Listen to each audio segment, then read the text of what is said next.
Chers adhérents et sympathisants, comme vous le savez, depuis le printemps dernier, j'ai eu à subir les conséquences d'une campagne de dénigrement et de calomnie lancée par une poignée de personnes désireuses de m'évincer de la présidence de l'Union populaire républicaine.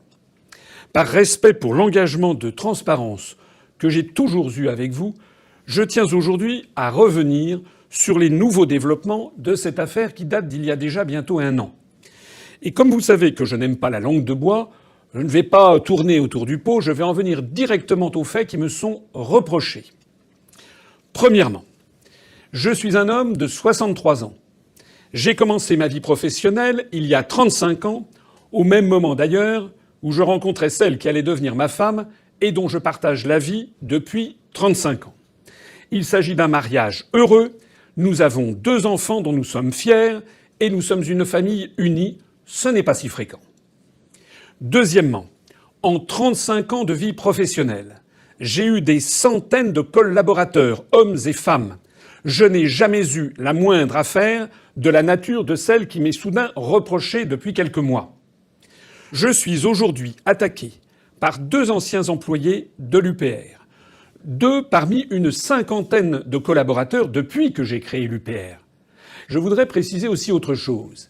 C'est que les médias n'ont jamais précisé que ces 2 collaborateurs se connaissent parfaitement, que ce sont des amis, et qu'ils m'ont accusé conjointement, à quelques jours d'intervalle, après s'être mis d'accord.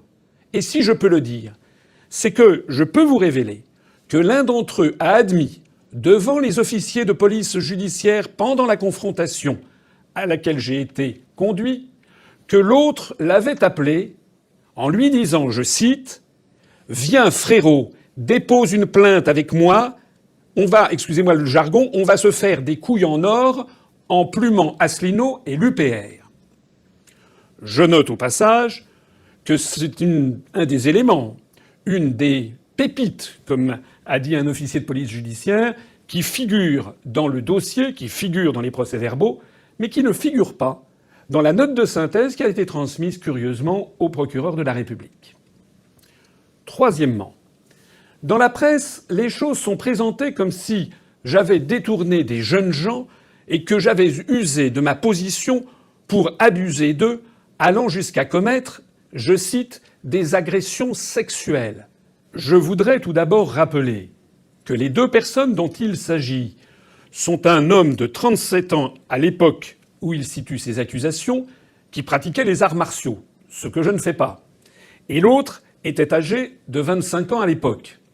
Cela n'a donc aucun rapport avec les assimilations ignobles que j'ai pu voir sur certains réseaux sociaux, allant même jusqu'à des insinuations dans la presse pour essayer d'assimiler les infractions que l'on me reproche à de l'inceste ou à de la pédophilie. C'est absolument abject. Quatrièmement, certains font perfidement remarquer que ce sont des hommes, et il y a donc une espèce d'outing, comme on dit aujourd'hui, sur le fait que je serais en fait un homosexuel, ce qui, je le rappelle au passage, ne serait pas interdit dans la France de 2021. La vérité de toute cette affaire, c'est que les faits qui me sont reprochés par les 2 plaignants sont des faits qui auraient eu lieu, selon leur dire, plusieurs mois avant qu'ils ne déposent leur candidature pour un poste au sein de l'UPR et qu'ils soient embauchés. Ces faits sont qualifiés d'agression sexuelle alors que de l'aveu même des plaignants, et tout ceci est consigné dans les procès-verbaux, notre relation n'avait strictement rien de sexuel. Et que les accusations les plus graves qu'il porte à mon encontre, et que je dément catégoriquement, portent sur de prétendus baisers volés. Les accusations qu'il porte contre moi ont été formulées de façon incroyable au moment où leur contrat à l'UPR arrivait à leur terme, c'est-à-dire plusieurs mois, et même, dans un cas, plusieurs années, après les prétendus faits dont ils m'accusent. J'avais alors refusé de céder à leur chantage et mon intransigeance les a manifestement conduits à colporter les pires calomnies à mon encontre. Enfin, pour préserver le bon fonctionnement de la justice, je ne peux en dire plus sur les éléments à charge contre les plaignants, éléments qui figurent au dossier. Je ne peux qu'espérer que certains aveux particulièrement probants, des pépites, comme on dit les officiers de police judiciaire, qui ont été avoués par les deux plaignants, eh bien j'espère que ceci éclairera les faits d'un jour nouveau. J'espère que ces faits seront dûment investigués par le juge d'instruction. Voilà quels sont les faits. Le parquet a jugé utile d'ordonner que l'on vienne chercher mon épouse sur son lieu de travail pour l'auditionner durant 3 heures. 3 heures. En l'accablant de questions plus sordides et intimes les unes que les autres. Mon avocat, qui a une longue expérience en matière pénale, m'a dit n'avoir quasiment jamais vu ça, même dans le cadre d'enquêtes sur des accusations beaucoup plus graves que celles portées contre moi. Il y a encore autre chose. Mon domicile a été perquisitionné et toutes les données de mon téléphone et de mes ordinateurs ont été saisies. Ah, c'est assez commode, dans la France de 2021, de pouvoir saisir toutes les données informatiques d'un responsable de l'opposition sur la foi de simples accusations sans rapport avec la vie politique.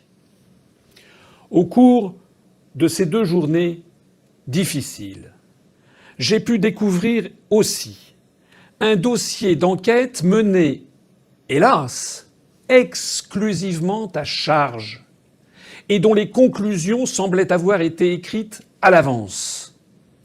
À l'issue de cette garde à vue, j'ai été reçu brièvement par la juge d'instruction qui a décidé de me mettre en examen après une très courte audience d'une 20aine de minutes. C'est là que nous en sommes. En toute sincérité, je vous avoue qu'il y a de quoi ressortir anéanti de 2 jours et demi de ce traitement, surtout quand on n'y est pas du tout habitué, bien entendu, et plus encore quand on se sait parfaitement innocent. Mais l'adversité à laquelle j'ai dû faire face dans cette affaire, qui n'est en fait rien d'autre qu'une tentative d'assassinat politique, a renforcé encore ma combativité. Je ressors de cette épreuve conforté dans mes convictions les plus profondes. En effet, je ne peux m'empêcher d'observer un extravagant 2 poids 2 mesures judiciaire, alors que des responsables politiques de la majorité, certains siégeant au sein même du gouvernement, font l'objet d'une impressionnante mansuétude de la part du parquet, manifestement très peu empressé d'enquêter sur les faits qui leur sont reprochés. J'ai eu droit, moi, au traitement que l'on réserve habituellement aux pires criminels, au prétexte de prétendus baisers volés. Pour être parfaitement honnête, et parce que je crois que c'est particulièrement édifiant sur les motifs véritables de toute cette affaire, je vous dis que l'un des enquêteurs qui m'interrogeait m'a conseillé, en off, comme on dit, c'est-à-dire en dehors du moment de la rédaction du procès-verbal, il m'a conseillé benoîtement d'arrêter la politique. Il m'a dit « Monsieur Asselineau, vous avez 63 ans, vous avez encore une belle 20aine d'années devant vous. Pourquoi est-ce que vous n'envisagez pas de prendre votre retraite dans votre maison de campagne ?» en sous-entendant que ça m'attirerait moins de problèmes. De la même manière, il a été conseillé aussi à mon épouse d'essayer de me convaincre d'arrêter la politique. Ainsi, plusieurs choses m'étonnent, ou devrais-je dire, ne m'étonnent finalement pas tant que ça dans cette affaire, compte tenu de ce qu'est devenue la France. La première de ces choses qui m'étonne, c'est le calendrier judiciaire, qui est pour le moins particulièrement opportun pour les dirigeants français actuels. En effet, plus de 8 mois se sont écoulés depuis le début de l'enquête, et plus de 6 après les auditions en cascade des témoins réels ou prétendus, dont la plupart d'ailleurs n'en avaient pas fait mystère à l'époque. Je m'attendais donc à être entendu beaucoup plus tôt. Au lieu de cela, on a laissé l'affaire sommeiller. Et force est de constater que la voici opportunément ressuscitée à 1 an du sprint final de la campagne présidentielle, en pleine période de recomposition des forces politiques et placée opportunément dans le long circuit de l'instruction judiciaire. De sorte qu'avec les délais de la justice, je ne puisse probablement pas me prévaloir d'un jugement blanchissant définitivement mon nom avant l'élection présidentielle. Vous commencez à comprendre ? Et pourquoi cela ? Avec l'impossibilité de me faire quitter la présidence de l'UPR à la suite de l'échec du petit putsch interne du printemps dernier, avec l'essor de notre mouvement sur Internet, avec des vidéos dépassant les 2 millions de vues, le seul moyen est de me réduire au silence en tentant de salir mon nom et de me décrédibiliser par le biais d'accusations infamantes. Au fond, il s'agit d'empêcher les Français d'entendre tout notre message et l'impérieuse nécessité du Frexit pour libérer et sauver notre pays de l'abîme. À l'instar de ce que l'on a vu et de ce que l'on a pu observer en Grande-Bretagne avec le Brexit, il faut comprendre que des forces immenses, aujourd'hui en France, font tout et continueront de tout faire pour empêcher le Frexit. Le combat qui est le mien depuis 14 ans, qui est le vôtre si vous m'avez rejoint, c'est le combat du peuple contre des dirigeants sans foi ni loi. C'est le combat du pot de terre contre le pot de fer. C'est un combat que nos adversaires nous livrent sans observer aucune règle ni aucune décence. D'ailleurs, si vous regardez l'histoire, y compris et surtout l'histoire contemporaine, les hommes et les femmes qui se sont levés pour défendre la liberté contre l'oppression ont très souvent, je dirais même presque toujours, fait l'objet de mises en accusation judiciaires plus ou moins infamantes, dont le but était justement de les empêcher de continuer leur combat et de les réduire au silence. Je pense que vous avez tous des noms à l'esprit. Je peux vous dire que depuis quelques années, on a dû passer ma vie au peigne fin pour essayer de trouver la moindre aspérité qui aurait pu servir à me discréditer. Ça fait 14 ans que je suis à la tête de l'UPR et que je suis un caillou dans la chaussure des européistes et des euro-atlantistes qui ont mis la main sur le pays et que ce caillou ne fait que grandir. Donc je sais qu'ils ont tout cherché. Il se trouve que mon casier judiciaire est vierge et pas seulement le formulaire B3. Il se trouve que je n'ai jamais fraudé le fisc. Il se trouve que je n'ai jamais eu affaire à la justice.